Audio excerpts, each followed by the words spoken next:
2026. gada marts patiešām atklāja Britu jūras spēku vājās puses, un to vairs nevar notušēt. Jūs skatāties uz valsti, kas kādreiz valdīja pār okeāniem, bet tagad cenšas atrast pietiekami daudz kuģu, lai tiktu galā pat ar vienu krīzi.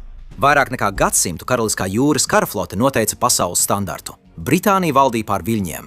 Tā nebija tikai lepnība, tā bija realitāte. Tirdzniecība, karš un vara viss balstījās uz britu kuģiem.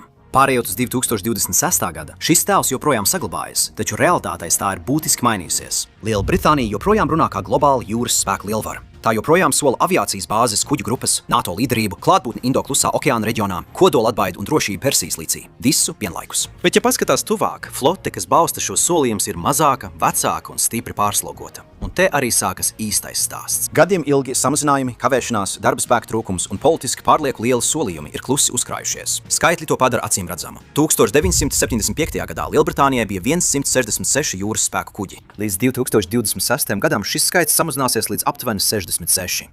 Ja skatāmies tikai uz pirmās līnijas kaujas kuģiem, aina ir vēl drūmāka. Karaliskajiem jūras spēkiem ir tikai 6 45. tipa iznīcinātāji un apmēram 7 fregates. Turklāt vecākie kuģi tiek izņemti no eksploatācijas ātrāk nekā tiek piegādāti jaunie. Salīdzinājumam, Amerikas Savienotās valstis eksploatē gandrīz 300 izvietojamus kuģus, kas nozīmē, ka visa Karaliskā jūras flote tagad ir mazāka nekā viena ASV aviācijas bāzes kuģu grupa ar pavadošajiem kuģiem. Šiem nedaudzajiem britu kuģiem joprojām ir jādarbojas visā pasaulē, jāvada misijas, jāeskortē aviācijas bāzes kuģi, jāizseko zemūdens un jāaizsargā svarīgākie kuģošanas maršruti. Ir skaidrs, ka tas kļūst par ļoti sarežģītu uzdevumu. Vēl sliktāk ir tas, ka, kad flotes kļūst tik mazas, katrs kuģis ir svarīgs. Nav nekādas rezerves un katrs bojājums vairs nav tikai ikdienišķa lieta. Tas kļūst par stratēģisku problēmu. Mēs to redzējām ar HMS Dragon.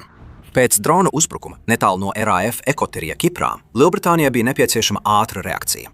Teorētiski tam vajadzēja būt diezgan vienkārši. Reālajā dzīvē Dragon tika steigā izsūtīts, neskatoties uz tehniskām problēmām, un neilgi pēc tam nācās pārtraukt izvietojumu, lai risinātu problēmas uz klāja. Kā jūs varat iedomāties, tas bija ārkārtīgi apkaunojošs un grūti ignorējams. Šis pats apkaunojums skar arī uz aviācijas bāzes kuģiem, kas ir redzamākā flotes daļa. Uz papīra HMS Queen Elizabeth un HMS Prince of Wales ir būvēti, lai demonstrētu spēku visā pasaulē. Lieli, moderni un paredzēti būt priekšgalā. Taču praksē viss ir bijis nevienmērīgi. 2022. gadā Velsas princis sabojājās neilgi pēc iziešanas no ostas.